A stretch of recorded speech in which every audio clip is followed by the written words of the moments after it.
The Florida Panthers win Game 2 of the 2025 Stanley Cup Final in double overtime, tying the series at 1. And you know what's amazing? What's amazing is the amount of Oilers fans who have sent me a message along the lines of, you know what, Steve? I finally get it. I don't like Brad Marchand either.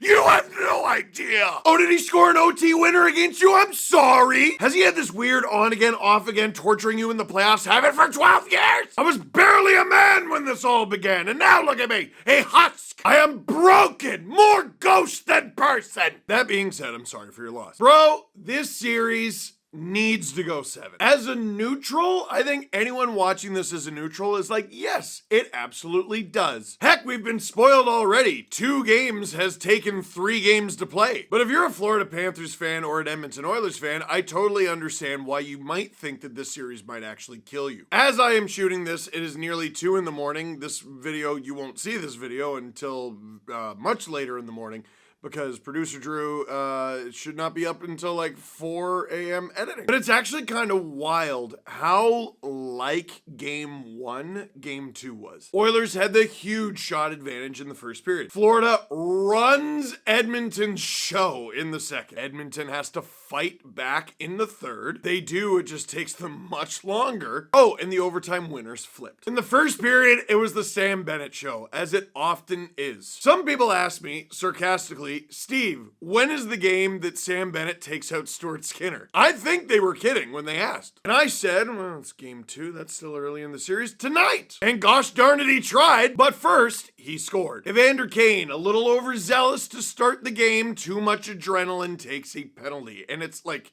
a really bad one. There's not going to be any goaltender interference review this time. Samuel Bennett, his 13th of the playoffs, and I'm telling you, this dude is about to go into free agency, unrestricted free agency, if the Panthers win the cup as the Conn Smythe winner. He has 13 goals. No one else has more than 8, and that's only 2:07 into the game, 1-0 Panthers. Now, that wasn't very good of Evander Kane, was it? So he's got to take back ground. And he does, with the help of 2 people who have actually been very good. Evan Bouchard, obviously, although we'll talk later. We'll talk. But Victor Arvidsson, since finding his... Man, that game took it out of me. Victor Arvidsson, since finding his way back into the Oilers lineup, holy cow, finds Evander Kane with a clean lane. You maybe like a save there from Bob. But Evander Kane can rip it, dude, and he does there. The 6th of the playoffs for a man who did not play 1 minute in the regular season this year. It's tied. Less than 2 minutes later, the goal is Bouchard from McDavid and Draisaitl, so you already know it's going to be good. Bouchard, he's there. High slot. Shot is blocked. But oh, look at that happy accident. It lands right back on his stick. Fires it again. And I don't know where you land on this. I'm not taking anything away from Kane, nothing away from Bouchard. But if I'm a Panthers fan, I would like it if Bob gets one of these. But it's a snipe from Bouchard, his 7th of the playoffs, as long as we're talking about Conn Smythe candidates.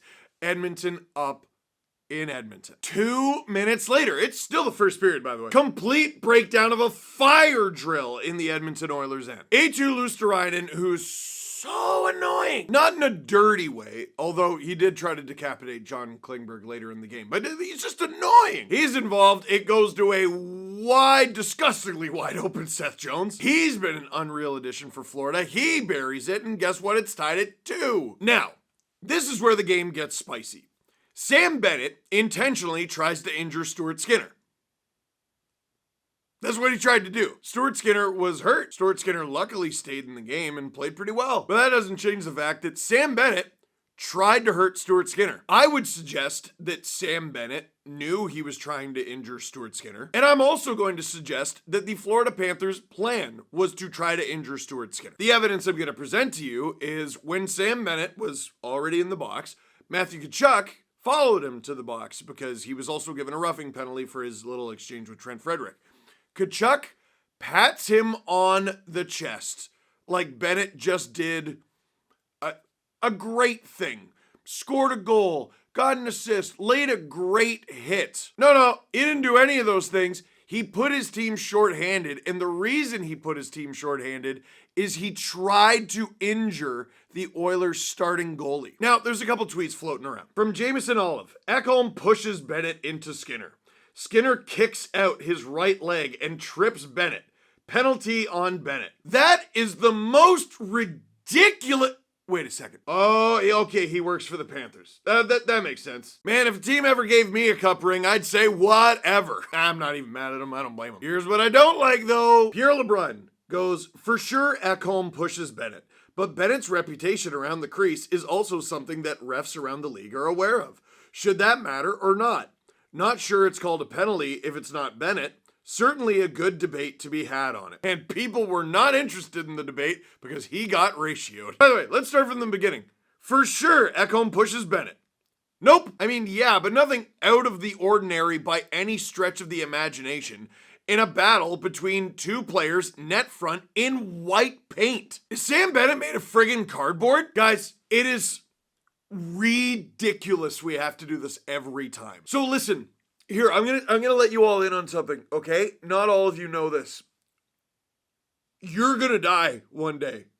So am I. We're all gonna die. You only have so much time on this planet. You don't have time to waste time on everything, especially the stupid stuff. So for efficiency, if we're gonna do this with Sam Bennett every couple games, I need to make some assumptions. So I'm going to go forward every time this happens instead of breaking down the minutia and no, he did it on purpose. Well, in this instance, and in this instance, and in this, at some point, there's just a pile of injured goalies. He did it on purpose, and hey, one of the leaders on his team congratulated him for it, who's also a sociopath. Oilers go to the power play. McDavid takes out a canister of gasoline and douses Aaron Ekblad and Sasha Barkov with it, lights them on fire, stomps on them to put it out as a courtesy, and then passes the puck to Leon Draisaitl, who Draisaitl's it! Oilers retake the lead, and holy cow, that's the first period only. There were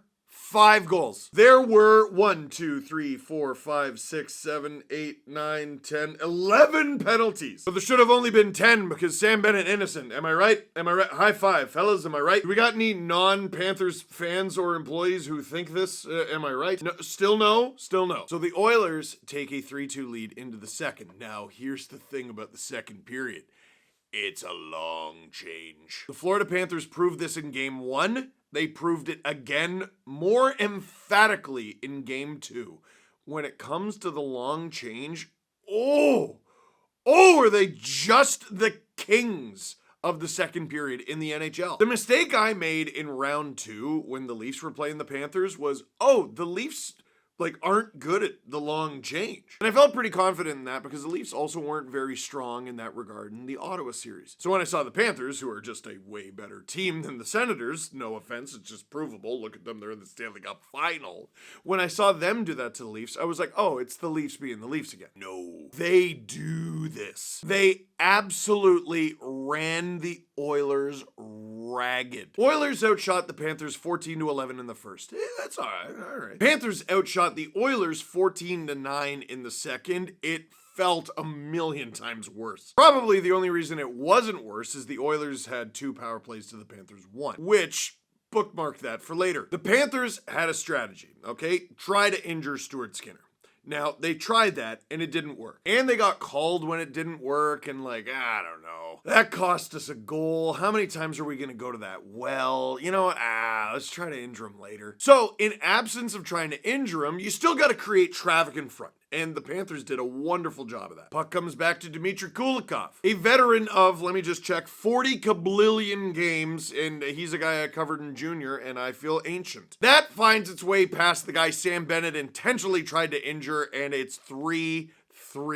The Panthers tie it. But Nico Mikkola, one of my just favorite names in all of sports, hooks Corey Perry, the 40-year-old who's still effective and should have probably had 4 goals in this game. Oilers power play, baby. But here's the thing. The Panthers had some key kills, especially towards the end of the first. Their penalty kill was starting to heat up, and it came to a boiling point in the second. Anton Lundell animal. Underrated animal. Gets the puck to Brad Marchand, who, animal. He gets a breakaway. Silky smooth butter. 5-hole on Stuart Skinner, and he celebrates like he won the game. Because, you know how you get to Carnegie Hall? Practice. That shorty makes a bad period go from bad to worse for the Edmonton Oilers, and the Florida Panthers continue to dominate. And that is how the second period would end. Now the Oilers have to somehow come back against the uncomebackable Florida Panthers for a second straight game. Do they have another miracle in them? Third period, on the power play. There was no power play in the third period. There were 11 penalties in the first period. There were 3 in the second. There were none in the third. You know what happened last game? Last game, there were no penalties in the third also. There was 1 penalty at the very end of overtime, and it's because a player put the puck over the glass. There were over 40 minutes of penalty-free hockey at the end of game 1, and I was like, I'm skeptical, but you know what? These refs are experienced. They know what they're doing. In this one, there were no penalties in the third period. Okay. There were no penalties in the first overtime. Okay. And there were no penalties in second overtime. Pretty sure there was too many men, but there was no penalties. By the way, not a Leaf in sight. Not a Leaf game in sight. I'm still just calling it the way I see it. Always have. Now, the Oilers do begin the third period on the power play, though, because a penalty at the end of the second carries over into the third. Do they score? No. The Panthers did a majestic job all night. Oilers get to the blue line. The Panthers go that way. Oilers finally cross the line. Let me pass it. Flick. No, go that way. I would love to know how much ice Florida Panthers opponents have to cover in the playoffs. It's just a 60-minute bag skate, which tonight was a near 100-minute bag skate. Time pouring through the hourglass, and there's no miraculous McDavid play again. Stuart Skinner comes out for the extra attacker. Actually, no, you got to go back in. Oh, actually, he comes back out. With under 18 seconds to go in the third, there is a shot. There is a rebound. There is a man who's 40 years old who's out there with the game on the line. Corey Perry scores his 8th of the playoffs on what he could have, honest to goodness, had a hat trick. The man ties it, and we're going to overtime. Oh, there were chances that the Oilers will regret. Kasperi Kapanen on that rush. Oh, the amount of times the Oilers, and especially the Panthers, put the puck through the blue paint. Oh, clearing it off the line like Klingberg. Oh, but it's not until double overtime. This is game 2. That we get a winner. Now, what I can't do is show you the actual footage of the goal. What I can show you is NHL.com's Edge Goal Visualizer, which simulates it. Watching it live, I said Bouchard got caught. I think the play is a little more complicated than that. Draisaitl works it around to Ekholm, who blasts it. It goes wide. Now, Ekholm and Draisaitl are crossed up. No Oilers forward is going to get to this puck as it rings around. Bouchard obviously wants to keep the play alive. He's Evan Bouchard. But Brad Marchand and Anton Lundell, reacting to an errant shot, realize the opportunity that they have. And that is that Bouchard has no support. Now, what Bouchard should have done with this split-second decision is bail. Yeah, you could keep the play alive, get it on Connor McDavid's stick. He might have a scoring chance. He might score. But if you don't get to this puck first, you are screwed. Bail. The problem is, even if he does make the decision to bail, it's probably too late because of how well Lundell and Marchand read this. Lundell to Marchand. Marchand on the break again. Draisaitl all over him, hooking the stick. But Marchand gets just enough of it to beat Skinner 5-hole again. It is a 1-1 series thanks to Brad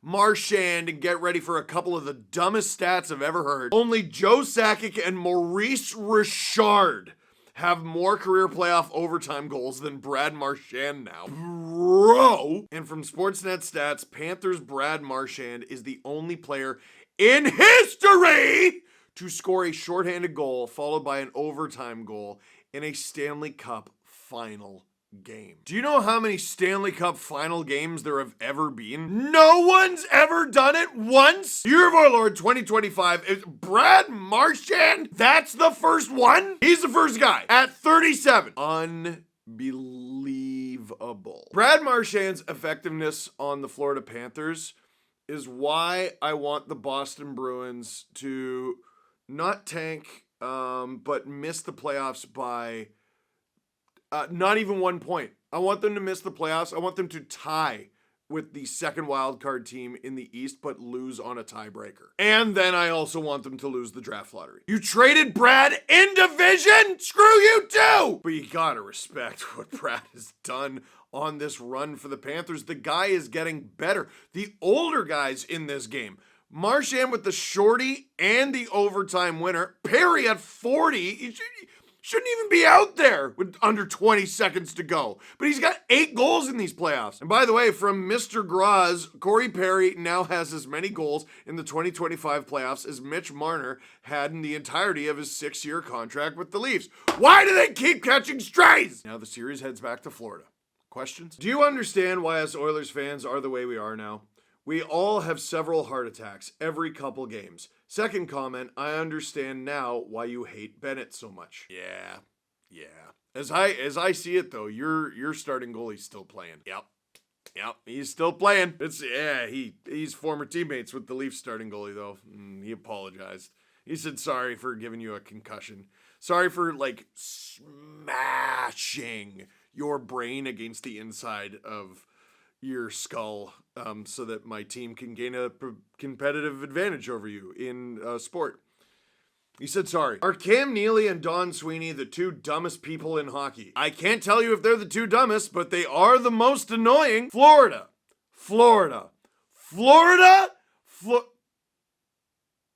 I hope your steering wheel and pillow are both 1,000 degrees forever. How many different fan bases are going to be booing the Rat by the time he retires, do you think? Here's the thing about the Rat that is Brad Marchand.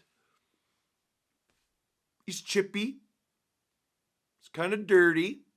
He's kind of annoying. I respect him. We know enough about Brad Marchand where I'm like, you know what? That's a competitor. He's damn good. You'd take him on your team. I respect him. Matthew Tkachuk and Sam Bennett are both incredible hockey players and obviously very determined and obviously very good at what they do.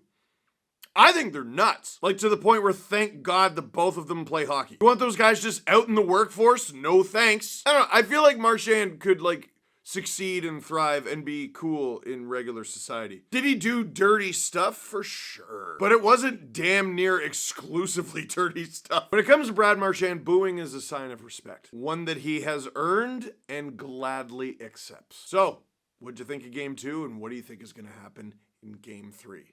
Let me know in the comments down below. But for now, that is it for this one. Thank you very much for watching. Click like if you like this video. Click subscribe if you really liked it. Tell all your friends. My voice might not last 7 games, but we're headed down that road.